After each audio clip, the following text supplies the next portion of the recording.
A small shopping date with my చెల్లి.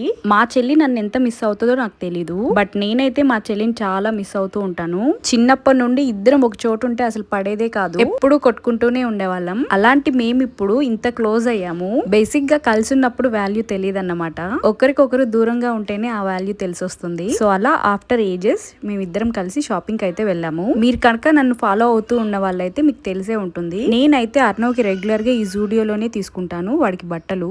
ఎందుకంటే నాకు ఇక్కడ బాయ్స్ కి ఇక్కడ ఎక్కువ ఆప్షన్స్ ఉన్నట్టు అనిపిస్తాయి comparing to other stores. Also with reasonable prices అన్నమాట, and the best in quality. So మా చెల్లి నేను ఇలా కలిసి రావడం అయితే చాలా చాలా ఇయర్స్ తర్వాతే జరుగుతుంది.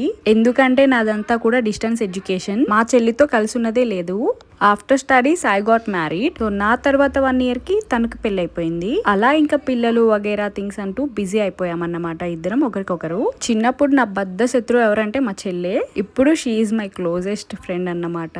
ఇలాంటి సిబ్లింగ్స్ ఉంటే చాలా బాగుంటుంది కదా. వీడియో నచ్చినట్టయితే ప్లీజ్ లైక్ చేయండి అండ్ షేర్ చేయండి అండ్ సబ్స్క్రైబ్ చేసుకోండి. Thank you for watching.